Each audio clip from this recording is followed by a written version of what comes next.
some good stuff. Yeah, nice. And we are live, guys. Are we? Welcome to today's webinar today with Duda. And we have a very good friend of mine that I've not seen for maybe 2-3 years, Mr. Harsh Agrawal from India, the owner of the infamous shoutmeloud.com blog. Harsh, I think we last seen each other, it was pre-COVID, Portugal, probably. Milan. Oh, Milan. Milan, yeah. Milan. Yeah. MD Summit. Yeah. So we have met each other at various events around the world, but for anyone who doesn't know who you are, can you give us a brief introduction? Okay, yeah. I mean, that's my favorite part of the entire, getting started is like, hi. For a lot of you who don't know me, I'm Harsh Agarwal. I started my journey as a professional blogger back in 2008, and that time blogging was not like a real career. And I saw that as an opportunity. I left my white collar job at Accenture, and I joined this, the world of the world of laptop or laptop lifestyle. And I made a mission that I would enable other people to follow their passion and monetize it. And that's what I did with Shout Me Loud. Shout Me Loud is my first project, which is still live, and it has won numerous awards. It has helped numerous individuals throughout the globe to follow their passion and start a career. And this is what I've been doing, and this is what I enjoy doing. I don't see this as my work. This is more like a play for me. This is what I do. I enjoy doing this, and that's who I am. Yeah. Good man. Good introduction. Guys, we are going to be picking the brains of Harsh, trying to extract as much information as we can on how you can turn your blog into something that actually makes you money. So you do have the opportunity to ask questions over in the live chat. I will be picking Harsh's brain as well. And we want to get as much value as we can for you guys. So make sure you do let us know where you're from and any questions. There's no such thing as a stupid question. We've all been there, and I'm sure Harsh, back when he started his blog in 2008, was asking the same questions that you're likely to ask today. So please do feel free to ask. But Harsh, just want to talk a little bit about your journey first and foremost, whilst people are still coming in. I tell people this story, and you're probably not aware of this story. We were talking face to face in Milan, and my content writer was with me, and I'm looking at your blog, Shout Me Loud. Now I've got 400 live blog posts on my blog, and I told her to look at your sitemap. Now I'm thinking, yes, I'm doing well with blogging. I've got a lot of content out there. I'm pumping it out, and then we looked at your sitemap and we're like, oh my God. This guy has literally got a post for everything. And I checked again previously just to coming on here, and you're still smashing it out. But you see this as a hobby for you. It's obviously been there since 2008, but many people, talk about content strategies and content marketing, and we all know that content's a big part of SEO. How would someone starting today decide how did you decide? Yeah, I like SEO, and I'm going to start sharing tips on all things digital marketing. What was your content strategy like? Did you just throw hundreds out there and then adapt, or how did it work? Oh, great. That's a fantastic question. And, when I started, like I was always into technology, and I started as a tech blogger, and I was talking about mobile phone and technology stuff. But then I was getting decent traffic from social networking side. There was a popular platform called Dig, and I used to drive significant amount of traffic from there. But then I was like, how can I drive organic traffic when I'm not like when I don't have to do social bookmarking or have to go and submit at multiple platforms like StumbleUpon. I mean, I'm talking about 2008 era, okay? And this is where I discovered SEO. So SEO was like more of a pain point for me, and at the same time, of course, I was not aware that one can make money from the blog, and I discovered that, oh, I can also make money from the blog. So I was like, okay, this thing is really serious, and especially I'm from India. In my country, nobody was teaching that, and in fact in the world there were like two three people, like I believe you might be knowing Darren Rouse, John Chow, like they were the people who were like teaching more about blogging as a business. So I saw that as an opportunity, and I just started writing about, sharing about everything that I was doing. And of course, there was a lot of success and there was a lot of failure, and I was putting everything as it is. And SEO was something I discovered because it was a pain point for me, and I was just learning from a lot of places. From I was talking to a lot of experts. I was not shy to reach out to the people who are like really good in the industry, and ask them like, "Hey, help me configure the WordPress SEO plugin." I think that time it was not Yoast; it was something called something else, all-in-one SEO plugin. So there was this guy called Mani Karthik. Okay, I reached out to him, and his blog helped me to set up the plugin. So I would not take all the credit because I learned everything from watching and learning from everyone else. And what I did is I believe one of my superpower is that I see complicated thing, and I can explain it in a very simpler word for others to understand in the form of text. And that's been my superpower, and that's how I started getting into the world of SEO. Interesting, interesting. We've got a question from Brian Bloom in the audience Yeah. there below. Guys in the audience also see Path, Blair, um, Bapaditia, Hans Knapp, David Chris. Good to see you all guys there. But Brian has a question. Obviously, you start out and you're throwing your content out there and blogging about your passion, but how does one make money now? A lot of people look at this and go, like, there's a lot of information here. Now, you obviously have a big mailing list. You do potentially have the ability to make money through affiliate or ad revenue. What is the current way that you're monetizing a blog that has lots of content on it? Yeah, so like let me start with one thing. Ad revenue like AdSense or Propeller ads or Media.net ads are good for the blogs who are working on multi-niche or who don't know who their audience is. In that case, you let this programmatic ad company decide what ad to show for the people. But when you know who your audience are, like my audience are the people who want to start their own online business, want to grow their online business. I know what are their pain point, what are the product they need. So in that case, using affiliate marketing is the best. So earlier, what I was doing, I was using AdSense and affiliate marketing. Now, once I realized that I understand my audience pain point better, I removed all the AdSense ad and replaced those with banner ads, which are actually affiliate ads. So affiliate ads is one of the mediums. Second medium is sponsored post. So let's say a company reach out to me and they say like, "Hey Harsh, would you review us?" And of course, I have a certain criteria before I accept any company to be part of Shout Me Loud. And those standards are very high. Like we don't let any company which might run away in 6 months or 2 years, we don't let them to be a part of our organization.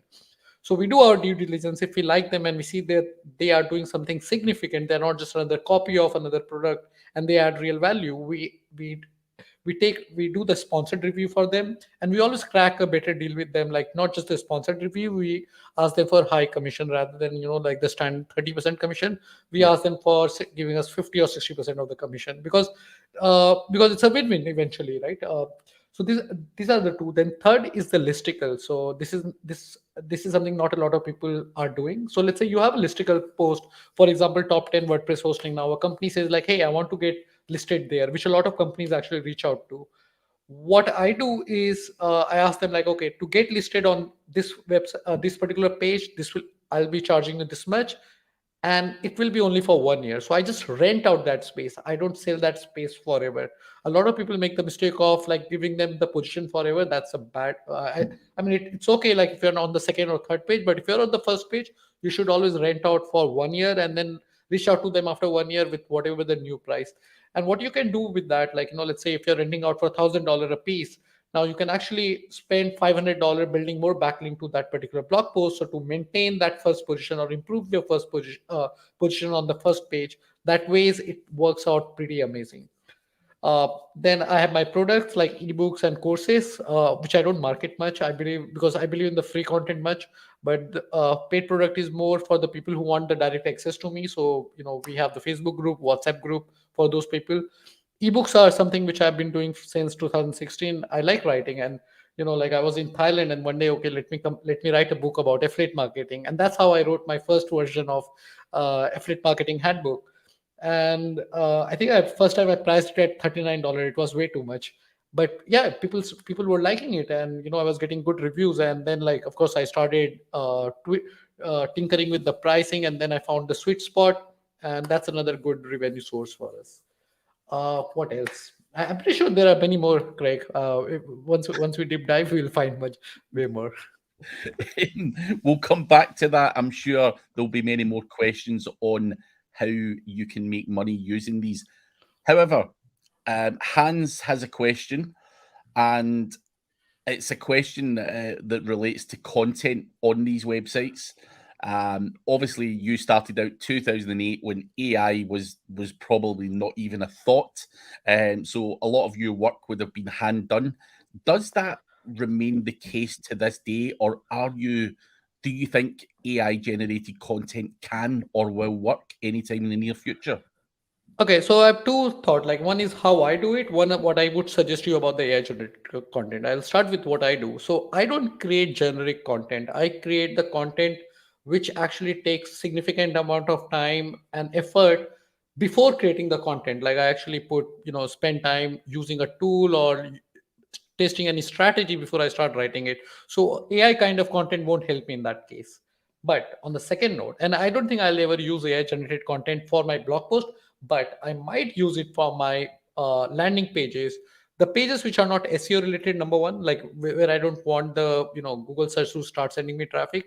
Second, which I want, because I mean I'm a good writer, but I don't think I'm the best copywriter, and I think AI could create much better copies, the marketing copies, like ad copies, or like your about page, or for example your landing page copies. So AI can assist you with a lot of copies, but I don't think one should rely on AI to generate copy, because AI content is very predictable, and I mean I don't think they will have a taste like the human touch forever. And of course there is always a future for AI. I'm not saying like it's not going to work. I know a lot of people are making using AI generated content to create blogs.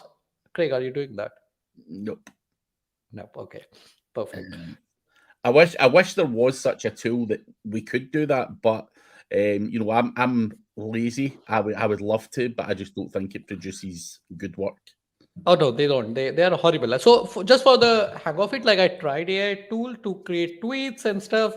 I did that, out of curiosity. I like to try new tools, but I don't see a value in them. And I feel like they are just. I mean, once you start using them, it's like once you move from manual car to an automatic car, you can't go back to manual car. I'm a manual car driver, though. I mean, it's a very wrong correlation, because automatic car is good, but the with the AI content, you're not doing justice to your own creativity and to your audience. You can always take assistance with the help of AI writing tool, probably 20-30%, then add your own character to it, and then take it forward. So I want to dig a little bit deeper, because there'll be a lot of people in here who are bloggers and all that kind of stuff. Now, when it comes to the actual content strategy, what does it look like? Do you write? Because you mentioned that you're maybe not the best copywriter in the world. I am very similar. I'm not the best writer in the world. Now, I've got the knowledge. I know what I want to say. Do you like maybe record your voice and then give that to a copywriter, or are you writing it and then giving it to a copywriter to edit and potentially optimize? What is your content strategy like? You mean to say the content strategy, or how do I produce the content? Yeah, how do you produce the content? Right. So I think on my website, 90% of the content is written by me. Sometimes there are times when I work with niche expert writer. For example, for the WordPress beat, we had like one or two writers who are the developer who are very passionate about the industry, and they can write much better. They can actually give much better insight and input about WordPress plugins or themes. So I let them take care of those categories. I so if it's a listicle, I do my due diligence. I tell them like, okay, these are the 5 plugins that you should be including, and I give them the opportunity to add 6, 7 from their perspective, because of course people like independence, and since they are really good, they really do a good justice. Sometimes they suggest something bad, which I remove at the time of editing. uh, yeah, but I would not recommend follow my strategy, because with my strategy you will be working 16 hours a day. But yeah, it's better to, like, I mean, these days, like, blogging is like a serious business, right? Like, you spend like $1,000, you can probably make 1,500, $2,000, maybe more. So and the content velocity is a real thing. Like, the more content you push within a shorter span of time, your blog would start ranking higher, and sometime it might outrank the high DA blogs also. So yeah, the best way is to hire writers. When you hire writers, you should have your brand guidelines, like, what is the tone that one should be writing. And if you're working with multiple writers, then you should have an editor, because an editor would ensure that even if you're working with 3 or 4 different writers, they would refine all the language in one tone, so that your reader would not feel like they are juggling from one place to another. Like, it's not like different cities of India. Like, you go from North India to South India, it's like different country altogether. So yeah, that's what kind of experience you want to give to your blog readers. Yeah. Interesting, interesting take on that. But writing 90% of your content, it is crazy. So I think delegation and stuff are really important. And like you say, you would probably advise, getting writers in. But that brings another problem. Where the hell do you get good writers now? People will say South Africa, because they've got a lower cost of living, they're native English speakers, and so on and so forth. Where do you think, or where do you go to find your content writers?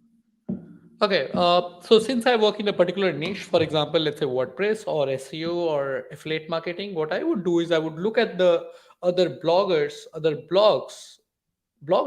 Okay, so I'm talking about like entry or mid-level bloggers, and other blogs which are like high-level blogs, but they have like a lot of authors publishing there. And if I like their piece of content, I would reach out to them. I would ask them like, hey, I really like your content. Could you recommend somebody whom who can write me in particular space? Like, I'm actually not asking them very directly that, like, hey, do you want to work with me? I mean, sometimes I do, but I see like the failure rate in that case is high, because people would probably say like, hey, I'm busy, or sometimes they get very excited that, hey, Harsh Agarwal from Shout Me Loud is reaching, I want to work with him, it's good. But if you reach out in a way saying like, hey, can you suggest somebody, and if the guy is free, they will say like, hey, yeah, I'm available for writing. And then you decide how much you want to pay. Do you want to pay per word, or do you want to pay per article? I usually prefer paying per word, because it keeps the thing simpler, like, because the article can go up to 2,000, 2,500 words. Sometimes it can be 1,000 words. So yeah. And then of course there are like a lot of content websites where you can the writer writing websites where you can hire content writer, but that is like a lot of trial. But if you are using something like content mill, you're creating a lot, you need a lot of authors. What you can do is you can use this platform called ProBlogger, jobs.problogger, and I usually have found really good writers from there. And now if you plan to hire like 10, 20 writers, you should use this platform called Workello, Workello, workello.com. And from there you can automate the entire process of hiring your writers. Interesting. I'm going to take a note of that myself. Don't worry, I'll give you the YouTube link later. Eh, so appreciate that as a knowledge bomb right there, guys. But it's all good and well doing content. Link building. Hans is asking a question.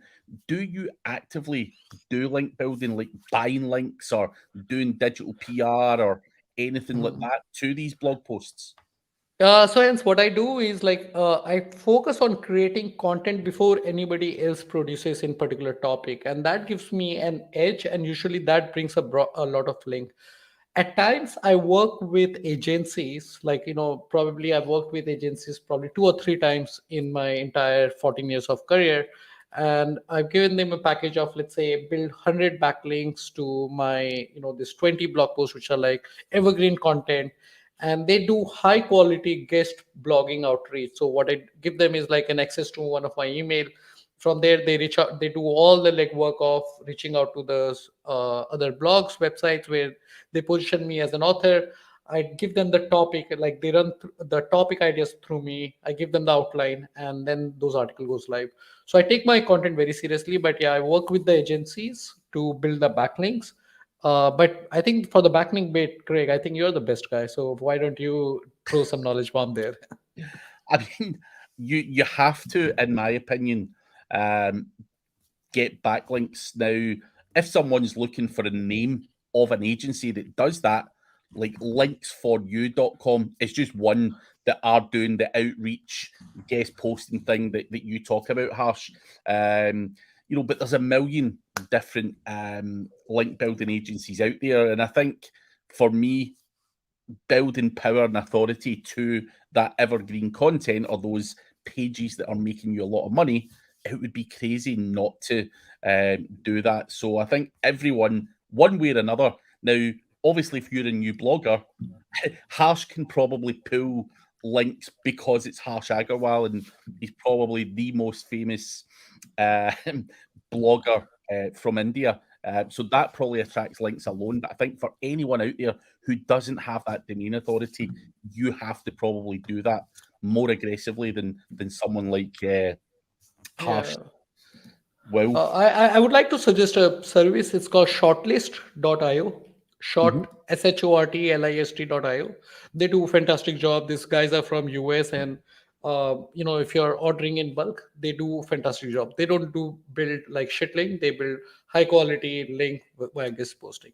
So, and then I use this service from this guy called Pratik Dholakia. He's from Gujarat. He run an agency called Grow Fusely, and he again does a fantastic job. Little slow, but that's the nature of this kind of work. And yeah.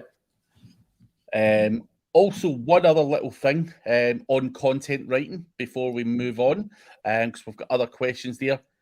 Kenya is and South Africa is a good place for content writers as well. We've got someone in Kenya down there, Jano, but that I have also heard that as well. That those places are good, uh, just in terms of country and price.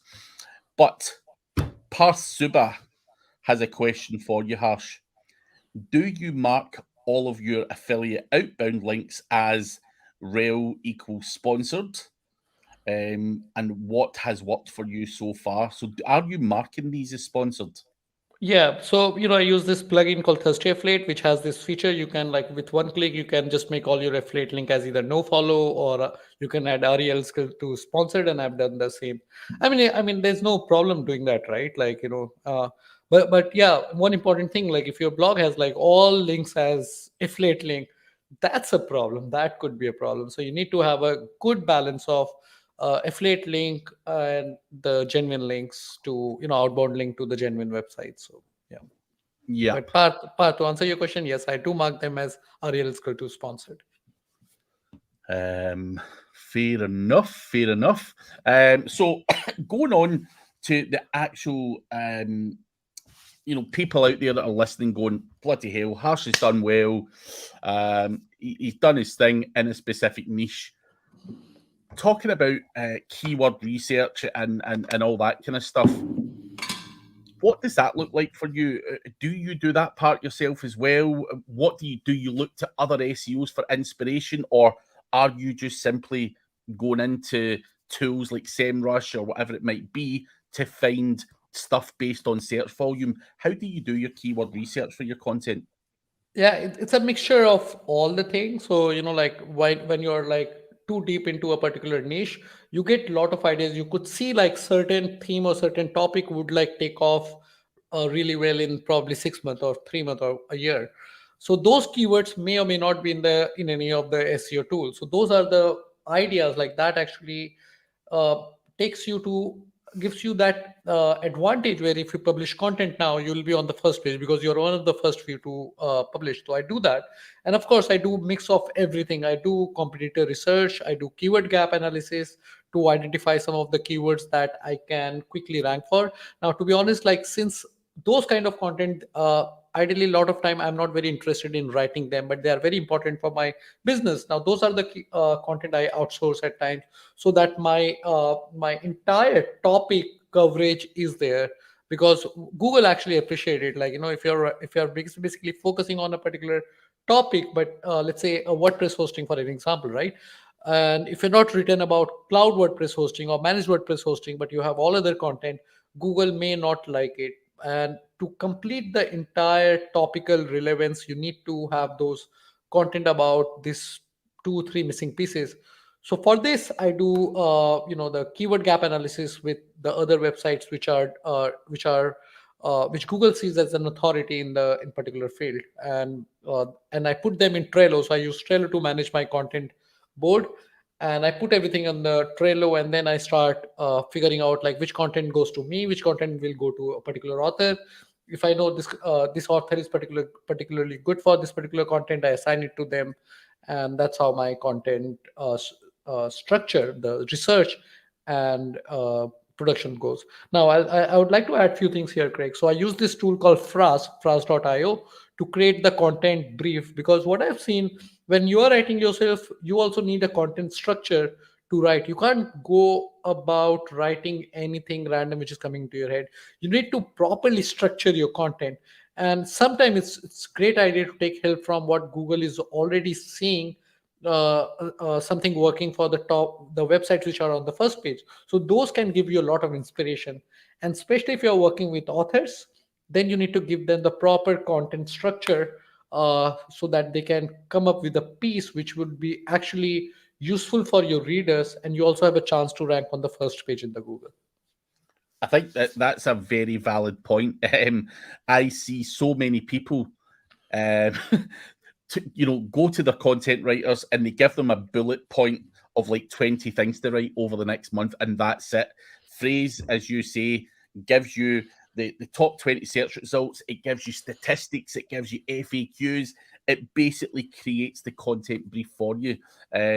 So can't suggest that any um, more than you have.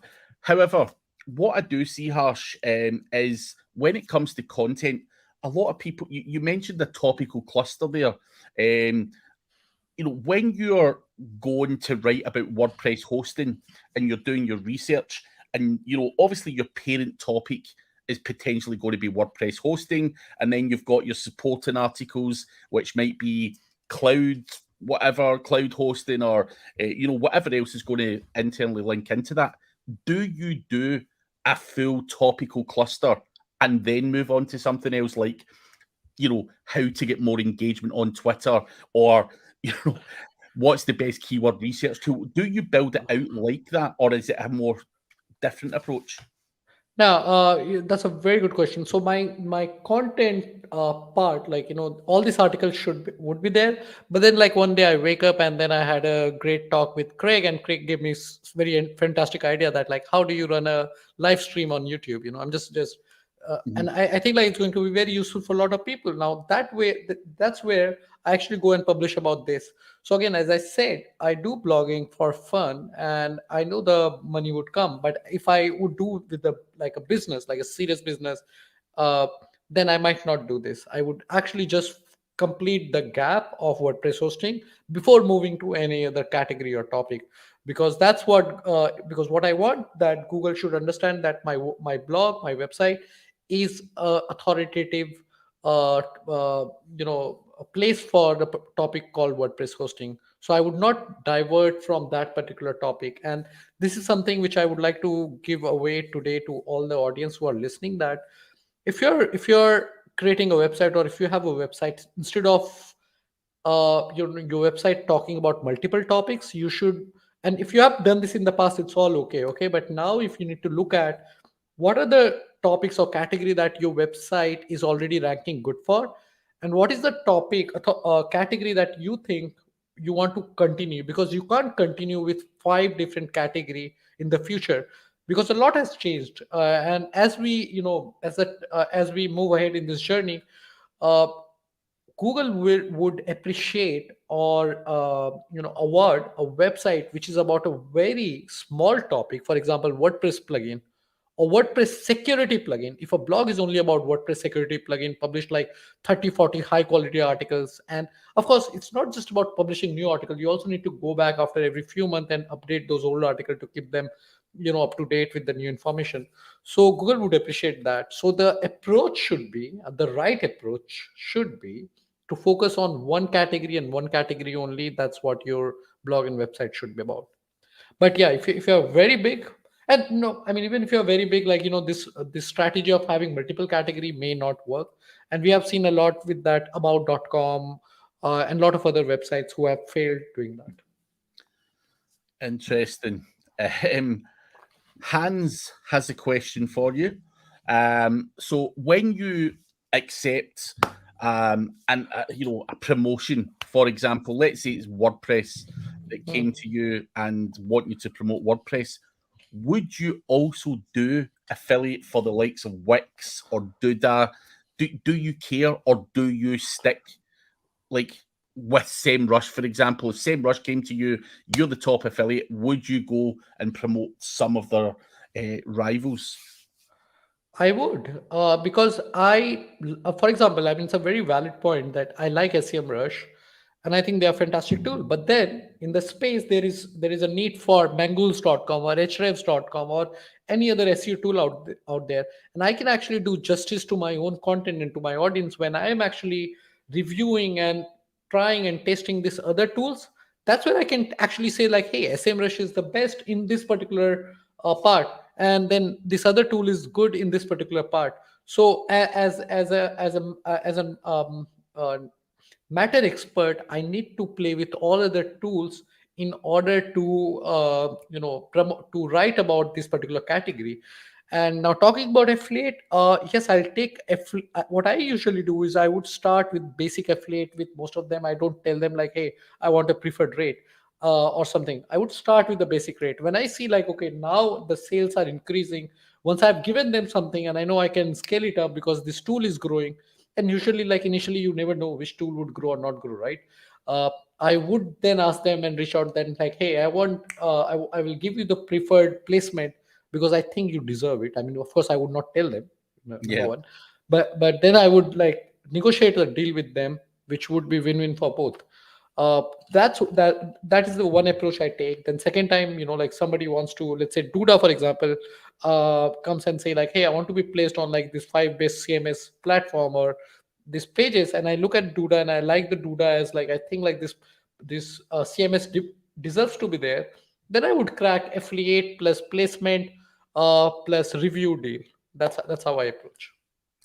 And out of curiosity, in terms of the actual affiliate deals that are on option, you've got the ability to get like a one-off fee when someone signs up.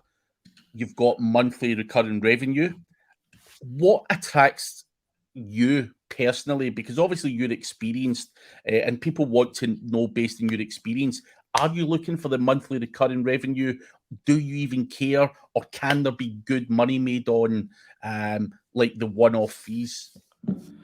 That's a very interesting question, and it's not binary answer, Craig. It's not zero or one. It's very subjective depending on the product to product, companies to companies.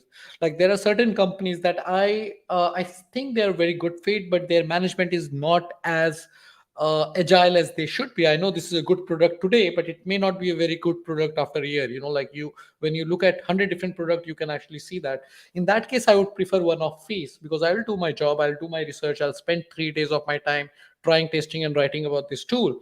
So I'll probably go with one-off or one-off plus recurring, or sometime I'll just go with recurring. So my recurring is usually my one-off fees is mostly when the people are reaching out to me, like they want a placement on my website. I Yeah. don't go out and reach like, hey, I'm going to review you, pay me this. Like, I don't care about that, and I don't need to, because I already have 50 different tools that I personally want to try, and probably out of them 10 or 15 I would like, and I want to write about them. And sooner or later they will have an affiliate program. Sooner or later they will have an affiliate program. I don't know if many of you would know this story. I'm super affiliate for SEMrush. Of course, Craig knows this. But when I started writing about SEMrush, they did not had an affiliate program, Craig, for 3 years.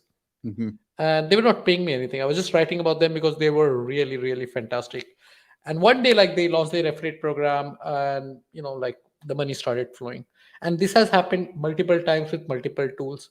So I think, like, the approach should be, the money is the byproduct, your audience first, your content should be the uh, center of everything. And that's how you will drive traffic. And I'm talking about, that's how you'll also earn your audience loyalty. The people would trust you more, and even with the smaller audience you would make much more sales than having a very high traffic blog but less sales. So, a question I want to ask you again, based on your own experience, what what are some of the things that some of the people potentially watching that maybe want to get into affiliate, what do we need to look out for in terms of cookie policy? Because clearly you have a lot of traffic. Now, you will have sent a lot of traffic to an affiliate before, and it's probably not been tracked that well, or the cookie policy is not weighted in your favor. So then you're potentially losing out money. What kind of tips could you give to people to look out for so that you don't get tripped up by that type of thing? Yeah, so usually the cookie policy, of course, makes a difference. 30 days, 60 days, 90 days, it's company policy. And I'm okay with 30 days, 60 days, 90 days. I don't care about that, like, because I'm not running paid ads. If you're running paid ads, then of course you have to pay special attention to that part, because some tool takes 40 days or 80 days to convert, from the trial to being a paid user. So that's where you, of course, want to pay attention. But what I really pay attention to is what affiliate network they're using. A lot of times what happens is that a lot of companies start with their first promoter, or like, their in-house affiliate program. And of course, usually their in-house affiliate program is not very scalable, and they will eventually switch to something else. Or sometimes the in-house affiliate program will not track the sales pretty well. That's a red flag. And it has happened a lot of time. They would probably keep switching their affiliate program every 3 months, and that become a pain. So that is one of the thing which I pay close attention to. And the second, you also have to give I mean, if you're working with bigger brands, it's all good.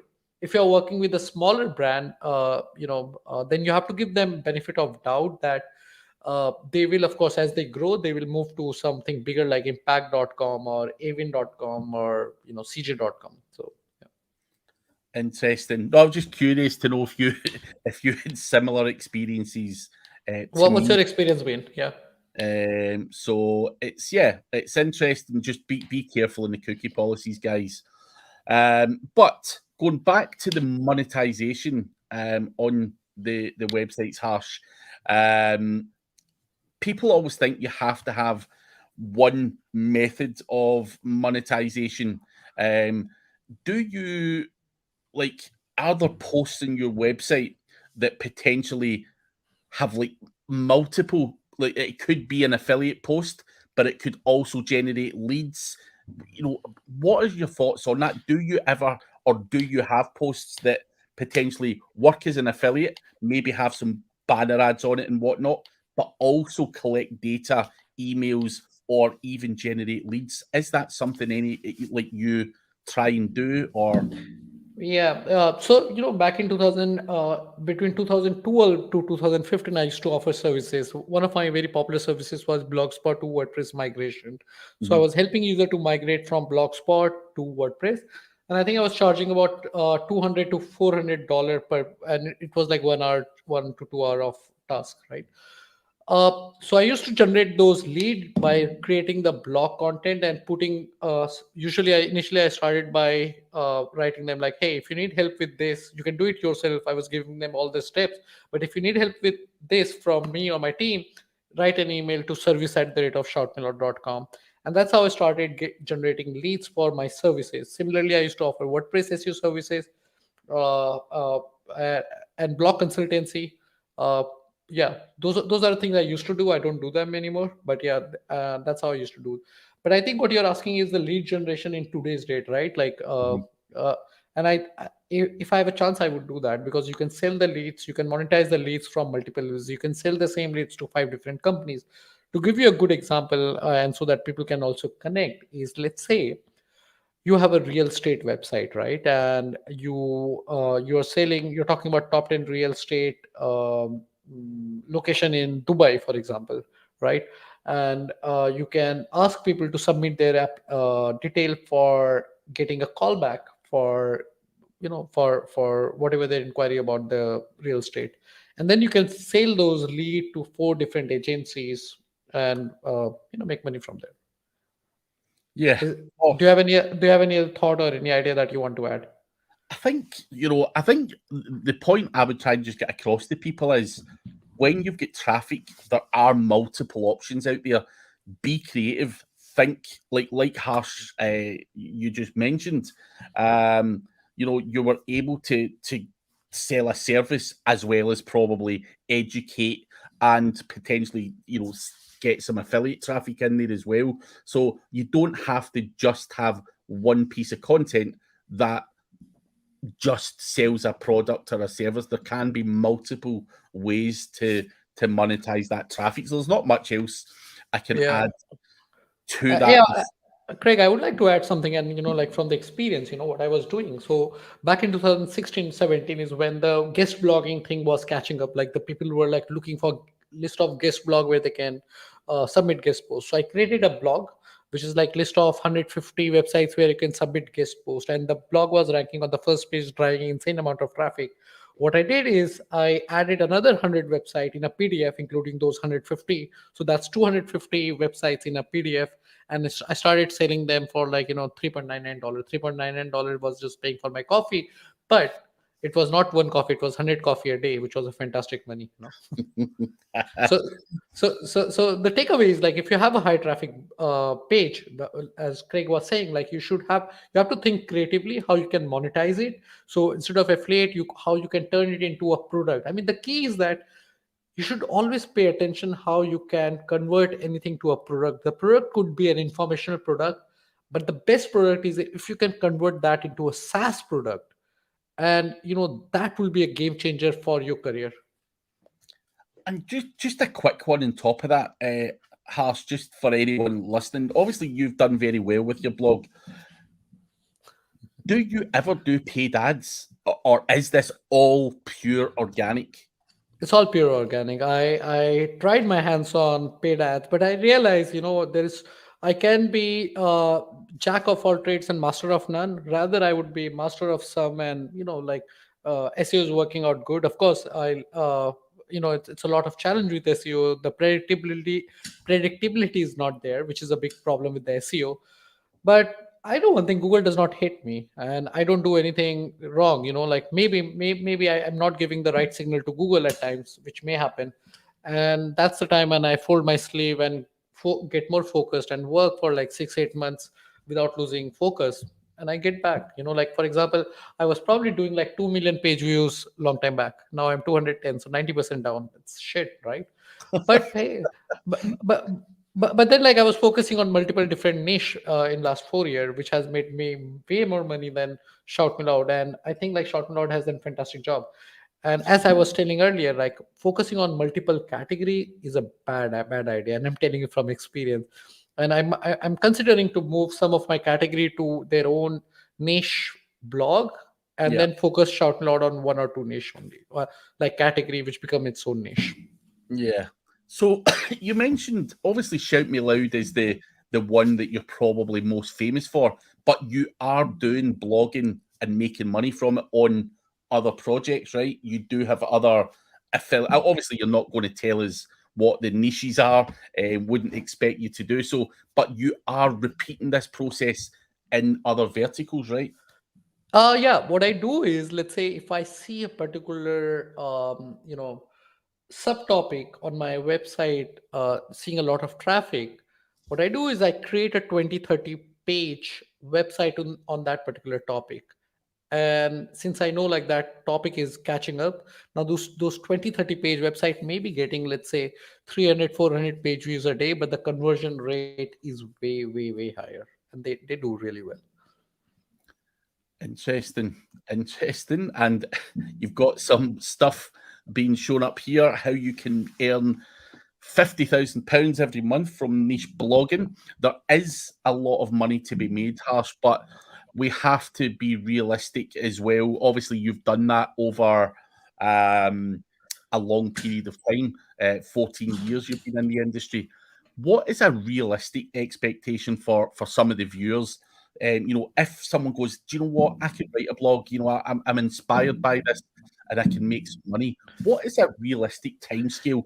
And you will always get asked this question: how many blogs should I post before I start making money? Now, the reason I'm asking this is I've got friends who want to get into affiliate marketing, and they come to me and they'll go, "Yeah, Craig, I spent the last 4 months working really hard. I've now got 6 blog posts up," and you're like, "I'm sorry, dude, that's not going to work." Realistically, how long does it take to make money, and what would you consider a good starting point in terms of, is it 20? Is it 50? Is it 100? What's the best starting point for someone? Oh, very good question, and I wish if there would be a simple answer to that, Craig. But let me try to give my thoughts on this. Okay. So first thing, if you're starting as a completely newbie, be ready to fail on your first one or two blog, and it's completely natural. Like a lot of people actually quit blogging because they fail and they don't get traffic. I mean, mostly the reason is they fail to drive traffic, and they fail to monetize and they quit. The question you have to ask, like, why you're not able to drive traffic? Like, Google does not know you, they don't hate you, of course.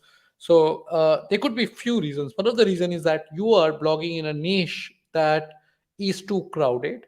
Second, you suck as an author or a writer, which usually happen that either your writing is not good, which of course is very much okay. If you're just starting out, it will always take like 6 months or a year to get you to a stage where people want to read you.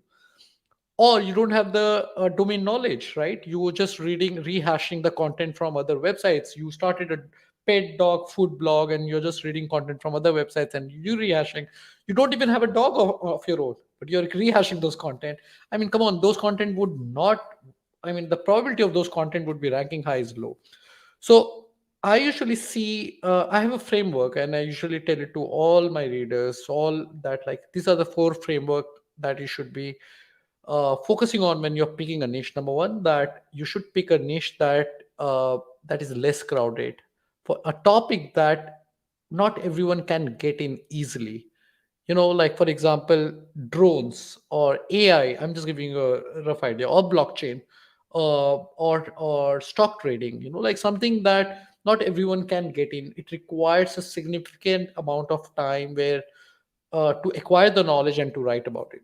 Yeah. Second, you want to pick a topic which has the longevity, right? Like, for example, if you're writing about starting a blog about iPhone 13, hello, sir, you got 1 year to rank and survive. iPhone 14 would come and you're out of the business. Of course, you want to pick a topic which has a longevity. So there are multiple topics which has the longevity, and how I see it, pick a topic today which nobody's looking at but will be big in 3 or 4 years. So you might start slow, but in 2 years, if that industry will grow, sir, you will be one of the smartest guy ever. uh, the third is the monetization, and which is a challenge if you're picking a very less known niche, but you can always figure out ways to monetize. Otherwise, there is always Google AdSense and Media.net. Fourth is the trend. So these are the four things which I usually see everybody to look at, and that's how to get started. Now, of course, the how many blog posts do I need to write before I can make money? Uh, there's no fixed answer to that. Some people can make $100 with like 6 or 10 blog posts. Some people write 50 blog posts, but they're unable to make $100 a month. Uh, so it all depends on what kind of training are you doing. Like, are you training yourself right way? If you're training yourself by reading the content online from 10 different bloggers, and which works for a lot of people, but sometimes you need a proper training, from structured training from A to Z, so that and of course you need to add your own element or your own learning, and then you can grow faster. Interesting. Now, you mentioned something there. People potentially watch 10 different people. They could watch you, they could watch me, and 8 other guys and get different opinions and different ideas from us all. Would you recommend that as a good thing, or would you try and say follow 2 or 3 guys at most? Yeah, I think following, first understanding the two, three people whose values align with your values, and then following them, because you're not just following their ideas, you're also following. There's two kind of follower here. Like, you see a person and you want to be like, hey, I want to be like this person, how he does this stuff or how she does this stuff. I want to go in that direction. That's one way. The second way is the competition, right? Like, hey, I see this website which is like, oh, very interesting. So you won't look at the person behind it. You would look at the website from SEO perspective. So there is two way to look forward to it. Uh, and I would suggest, like, narrow down your focus to two, three people. And of course, keep an eye open for a lot of other ideas. Like, always keep your radar open for new and interesting people. But look at where they're coming from. What are their values? Is their values aligned with yours? Uh, yeah, by all means follow. And then, of course, you would succeed sometime, you would not succeed sometime. But the idea is that your win should be more than your failure. And when you fail, get up and start running again. That's the only way you could reach there. Exactly, exactly. Now, based on learning, do you ever go to like affiliate conferences to learn more, from other affiliates at all, or not? Because I know we obviously we've spoke at several conferences together, including out in Milan, but that wasn't for affiliates as such. That was more Marketing, marketing or yeah. business or whatever you want to call it. But do you ever attend or learn from other affiliates, and what conferences could you suggest? Yeah, I always love conferences. I attend them as a attendee. I attend them as a speaker. The first conference which I think I went for as an affiliate, where I'm just an attendee, was Affiliate Summit Las Vegas, Affiliate Summit West, and I think like it was one of my best decision to travel from India to. Hey, who's this smart guy? Okay, I know this one. Okay, so I went from India to Vegas, and that's where I met many interesting people from the industry whom I known online for many years. When I met with them, we went for lunch or dinner or breakfast or after parties. Like that's where you make real connection with these people, and that's where people open up, share their story, share how they are doing things. You share your things. Those are the things that you would not read online. So going to the conferences would make a significant difference in the life. But don't just attend the conference, don't just listen to the talk. I don't think I go to a conference and I spend a lot of time listening to what people are talking on the stage, because I can always read them, find them on YouTube later on, or since I'm paid for it, I can always have the membership access. But the real cream is the people who are attending from different part of the world. Reach out to them, talk to them, ask them like, hey, what brought you here? What is the ask them about their journey, ask them about what they do, why they do, how they do. And you can ask them all this question over a cup of coffee, over a glass of beer, over a dinner table, over breakfast table. And the people that you really like, make them part of your network, or you become part of their network. And you would be surprised, the kind of value you would get from these people is immense. Some of the conferences that I really like is the Affiliate Summit West, Affiliate Summit East. I've never been there, but I've heard great stories about them. There is an affiliate conference happening in Bangkok, which I believe, Craig, you are going there, my friend. I'm not actually going to that one. They just I spoke at the last two. Okay. I'm not going to the next one. The next one I'm going to is in Dubai, but now I'm not going to Bangkok, sadly. Oh, lovely. Okay, so yeah, Affiliate Summit. Uh, Bangkok is catching up. Then there is Affiliate Summit India, which is also, if you're in India, and I believe like that's going to be very big in 2 3 years, because India is really becoming huge, especially in this region. So yeah, No, I and I'll think see I'll see you in the Dubai one for sure. yeah, no, it's awesome, but Duda has put in there, so you're going to conferences for the networking. I'm going to be honest. The last two conferences I was at, I was in Malta last week, and I was in the US the week before. I didn't watch one single talk. I chose who I wanted to speak to, cornered them in the lobby, fed them full of beer, and got got the information that I was looking for. I have to, when I go to a conference. I don't know if you're the same, Harsh. We all know roughly what SEO is and what we're doing. There's just certain things where I'm like, this guy is doing something, and I want to pick his brains and I want to dig deeper. So I zone in on a specific bunch of people, and I'm like, yeah, let's meet up, let's have a drink. So we sat in the lobby for 3 days at each of those conferences, talking about what I wanted to talk about, not necessarily what was being presented on stage. And some people may see that as being ignorant. It's not. That's where I'm getting my value from. Like you say, just relaxing, just sharing knowledge is where the golden tips are coming from, right? Yeah, totally. I mean, and one thing which I always do, I always, when I, let's say, if I meet you in one of the conference, I mean, of course, we talk about a lot of stuff, but I would always bounce my problem with you. That's my friend, very good friend, on the left. Shlomi, by the way. Yeah.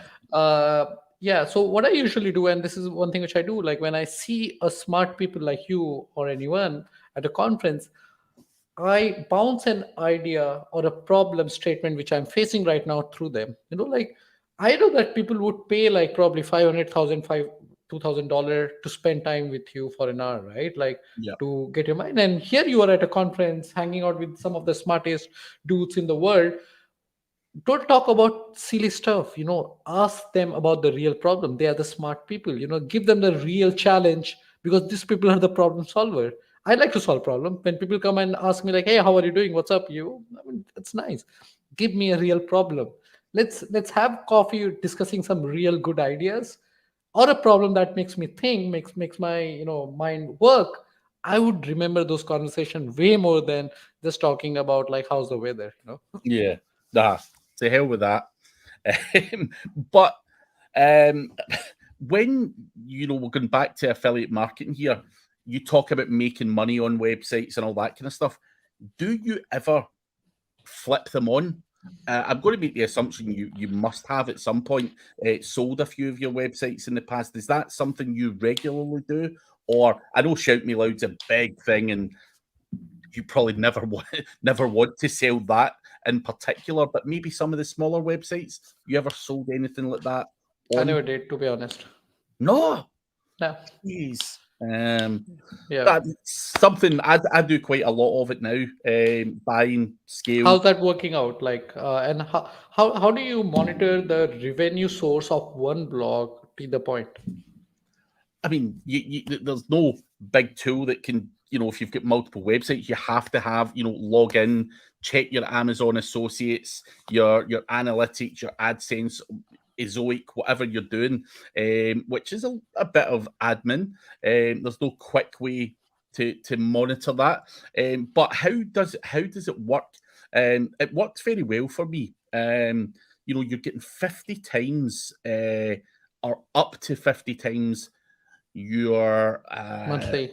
monthly for an affiliate website. So let's say you take a pets website and you invest £5,000 in content, £5,000 on links, and that equates to £1,500 a month worth of revenue.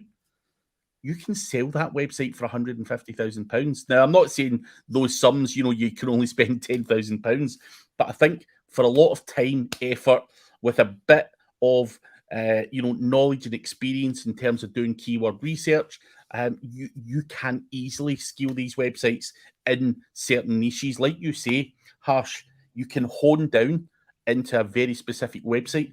But something else I would add to that is everyone is obsessed with ranking well in the UK or the US.